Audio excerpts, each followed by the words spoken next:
आज कृष्ण जन्माष्टमी है। जब कृष्ण की बात की जाती है तो उनके बारे में कई गलतफहमियां सामने आती हैं। जब हम कृष्ण कहते हैं तो ज़्यादातर लोग बस मक्खन, लड़कियों और बांसुरी के बारे में सोचते हैं।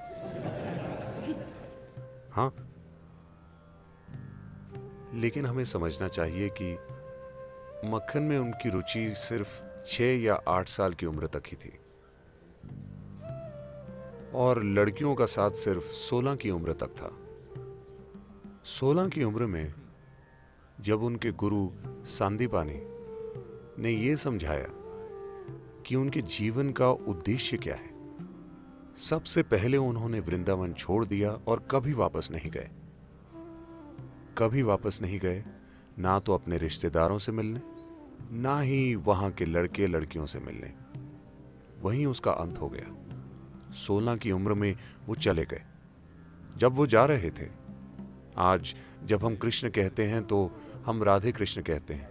राधे कृष्ण से पहले आती, क्योंकि उनका प्रेम, उनकी करीबी, उनकी प्रेम लीला ने इस उपमहाद्वीप की पूरी संस्कृति की कल्पना में इस तरह जगह पाई है कि हम कृष्ण राधे नहीं कहते, हम राधे कृष्ण कहते हैं। लेकिन 16 की उम्र में उन्होंने राधे को आखिरी बार देखा और फिर कभी नहीं देखा। और 16 की उम्र में जब वो जा रहे थे, वो बोले, मैं ये बांसुरी तुम्हारे लिए बजाता हूं, अब मैं जा रहा हूं और वापस नहीं आऊंगा, तो तुम्हें एक भेंट के रूप में, क्योंकि तुमसे इतना प्रेम है, मैं ये बांसुरी तुम्हें देता हूं और अब कभी बांसुरी नहीं बजाऊंगा। और उन्होंने नहीं बजाई। उसके बाद राधा ने बांसुरी बजाई। उन्होंने 16 की उम्र के बाद कभी नहीं बजाई। 16 से 21 की उम्र तक वो ब्रह्मचारी की तरह जिए। उन्होंने संन्यास ले लिया, ब्रह्मचारी की तरह जिए, जबरदस्त साधना की।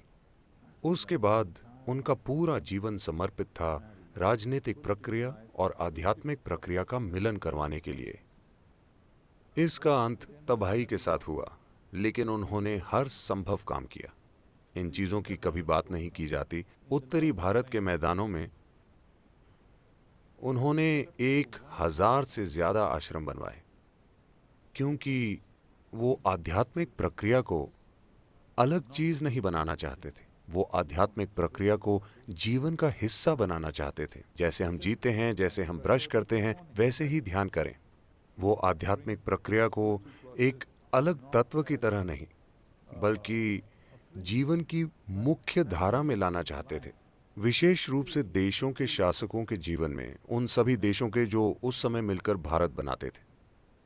उनका मिशन था उस समय की राजनीतिक प्रक्रिया को आध्यात्मिक बनाना। तो साफ है कि उन दिनों की राजनीति लोकतांत्रिक नहीं थी। तो उन्होंने सोचा कि सबसे जरूरी चीज है, अगर शासकों तक आध्यात्म पहुंचे तो फायदा स्वाभाविक रूप से लोगों को मिलेगा।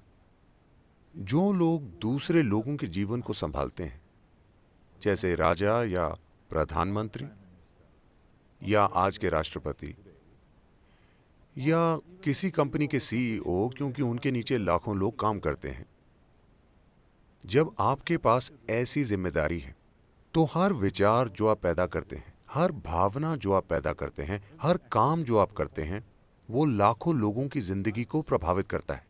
जब आपके पास ऐसी जिम्मेदारी है तो ये बहुत महत्वपूर्ण है कि आप एक अच्छी स्थिति में हैं। आप क्या सोचते हैं, क्या महसूस करते हैं, वो एक ऐसे भीतरी स्थान से आना चाहिए जो लोगों की खुशहाली के लिए काम करे। अगर मैं एक सीमित नजरिए से जीवन को देखता हूं, तो हर विचार जो मैं पैदा करता हूं, हर भावना जो मेरे अंदर है, उससे लोगों का जीवन बर्बाद होगा। वो काम जो मैं करता हूं, और विशेष रूप से वो काम जो मैं नहीं करता, जो मुझे करने चाहिए, उनसे लोगों के जीवन में जबरदस्त नुकसान होगा, है ना? तो उन्होंने सिर्फ शासकों पर ध्यान दिया। वो चाहते थे कि उस समय के राजा आध्यात्मिक हो जाएं।